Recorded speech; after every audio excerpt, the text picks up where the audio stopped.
Hola clase, hoy vamos a discutir el vocabulario de capítulo 6.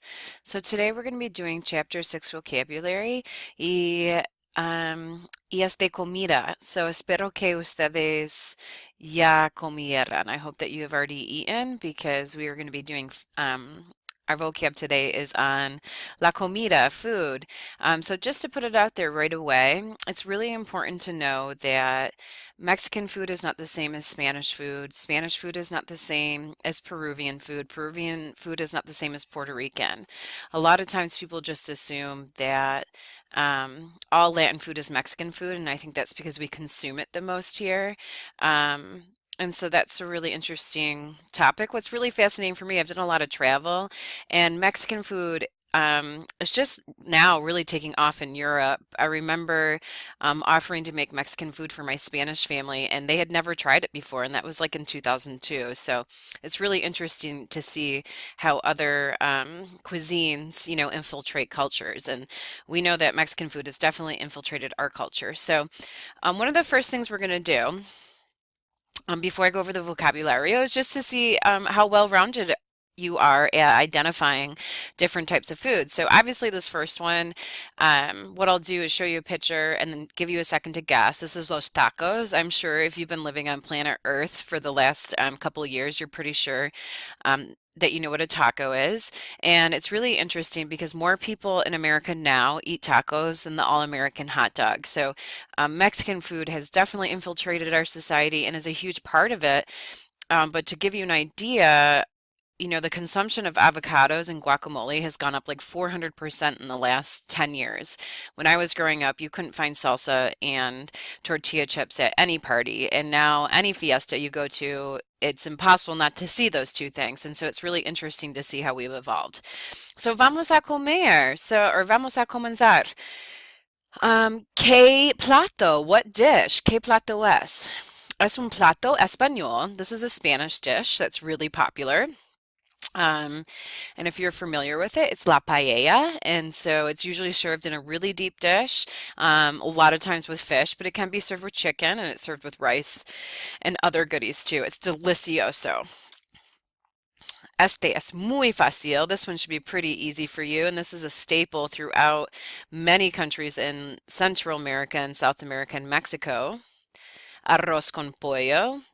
So one of the reasons this is such a popular dish is that 80% of the world lives in poverty, and a lot of those countries are in Latin America, and rice and chicken can take you a really long ways and feed a family for a long time. Estos son tamales, and so these are wrapped in a corn husk, and you actually don't eat the corn husk, it's just what it's baked inside, and so when it's ready to eat, you unfold it and you eat the deliciousness that's inside. It's absolutely, I think it's great. And so just to keep in mind too, one of the things about being Americans that we're really spoiled about, I've spent quite a bit of time in Central America where I ate a lot of chicken and rice. And in America, we have this ability to eat Mexican today, Italian tomorrow, Chinese the next day, Indian food the next day, American food the next day. And a lot of these cultures, that's just not possible. And so you eat chicken and rice or rice for almost every single meal, rice and beans. And so it's a real eye opener about what we have privilege to here in the United States. So this is Pico de Gallo and salsa and tortilla. So Pico de Gallo is just like a cut up version. Salsa is usually more pureed if you didn't know the difference between those. Este es mi favorito, me encanta. So this is guacamole. I'm sure you guys have seen it. Some people are really put off by the color, and I can say I'm a reformed picky eater, and I'm really proud of that. I think the first time I tried Mexican food, I was 23, and maybe the first time I tried Chinese food, I was 28, and I'm really sad about that because I've missed out on years of goodness.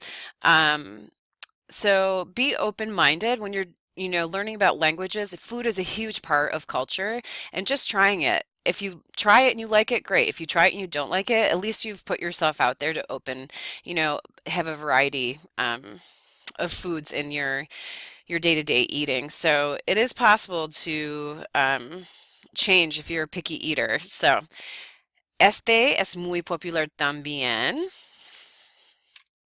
Enchiladas. This is like the American grilled cheese. So in Espanol se dice quesadillas. And this can be just cheese or you can put beans and corns and chicken. So there's numerous ways to do this and it's delicioso. I usually make them for my class every year. So these are churros y chocolate. So this is popular in Mexico and España and a couple other places. Basically, it's just fried cinnamon dough that you dip into a fresh chocolate. It's delicioso.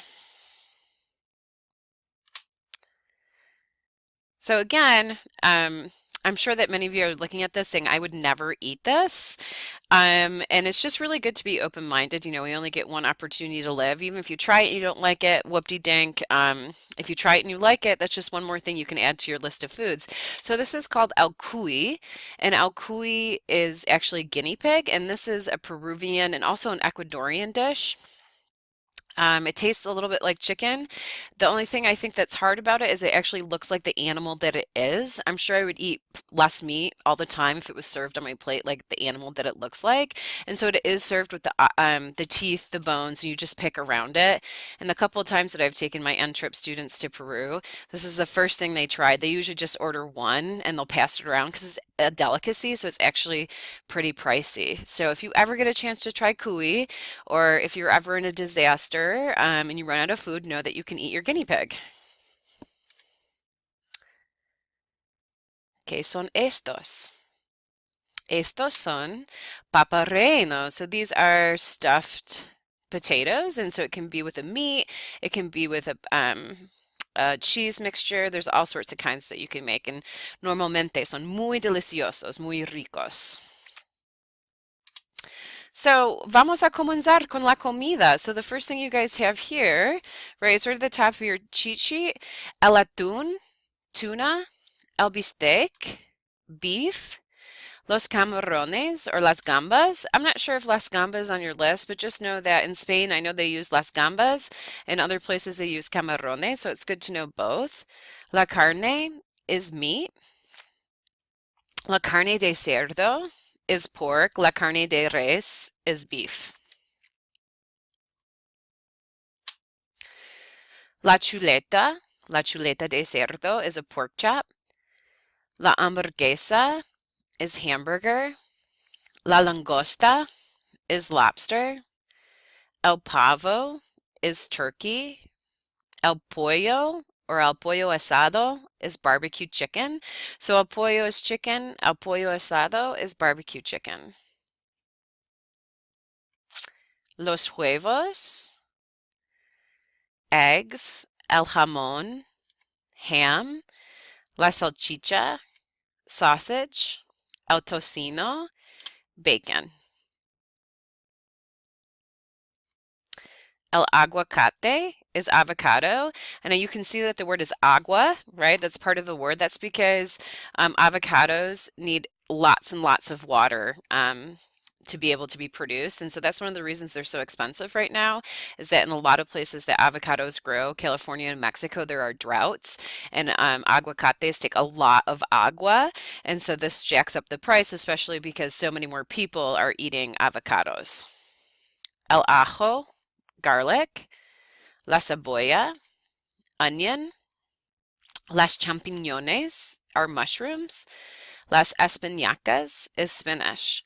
And over here to the left, there's a dish. It's called el lomo saltado. And so you have steak and fries and a couple, peppers and onions and with a little bit of a sauce. It's delicioso. It's called el lomo saltado. La fresa is strawberry. Los frijoles, beans. Los guisantes, peas. Las habichuelas, green beans. La lechuga is lettuce. So to the left over here, it's a really big tamale, but that's what the inside would look like. And there varies depending on the ingredients that people put. So it might just be masa with something else, but a lot of times people put meat and other things to put more flavor into it. El maíz, corn. La manzana, apple. La naranja, oranges, or orange in this case. Las papas, potatoes. Las papas fritas, mis favoritas, French fries. El puré de papas is mashed potatoes. La piña is pineapple. La toronja is grapefruit. Las uvas is grapes. Las zanahoria, carrots. El arroz, rice. La galleta, cookie. El pan integral is wheat bread. So el pan is bread. El pan tostado is toast. La leche, milk. La mantequilla, butter. El queso, cheese. Los dulces, so those are sweets.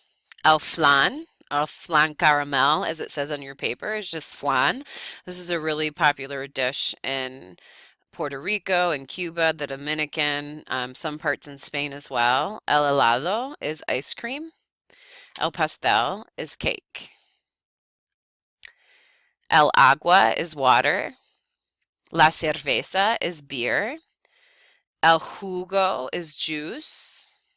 El refresco is soda. El vino is wine. El vino blanco is white wine. El vino tinto, like a wine that has a tint to it, is red wine. Merendar is to snack. Probar is to try. El alimento is food. El almuerzo is lunch. La cena is dinner. El comestible are food items or groceries. El desayuno is breakfast. La copa is a glass of wine. It also can also mean any glass of alcohol. So a lot of times they'll say, "Oh, vamos para una copa." We're going for a drink. El cuchillo, fork. El plato is plate. La servilleta is napkin. La sopa is soup. La taza is cup. El tenedor is fork. El vaso is glass. La cuenta is check. El mesero, la mesera is a waiter or a waitress. La propina is tip. La tarjeta de crédito is credit card. And efectivo is cash. So a lot of times when you travel to different countries, you usually don't need to use a la propina, the tip. That's really something that's very American, because we pay lower wages to waiters and waitresses, and then they're tipped based on their performance. And so one of the great things about being a waiter or waitress in other countries is that you're given the minimum wage, and so you're not given a tip based on how well your performance is, or if the cook, makes something bad, that's taken out of your tip. But the downfall to that is that their service, I mean, a lot of these places you can go into Europe or in Central South America, Mexico, and you could wait 15 minutes before even someone even comes to ask you for a drink. And so service isn't necessarily what they're known for, which it can be hard for Americans since we're always in such a rush, and we would never wait 15 minutes just to be addressed. So it's a really interesting um, difference between the United States and other countries. Aburrir, so these are your verbos, is to bore. Encantar is to love. Importar is to matter. So if I say no me importa, it means it doesn't matter to me. Molestar, to bother or to annoy. Preocupar is to worry. Contar is to count or to tell. Dar, to give. Deber, to owe. Decir, to say or to tell. Entregar, to deliver or to hand in. Explicar, to explain. Mandar, to send. Ofrecer, to offer. Preguntar, to question. Prestar, to loan. Prometer, to promise. Regalar, to gift. And sugerir is to suggest. El aceite de oliva is olive oil. This is huge in Spain. They use this more than they use butter.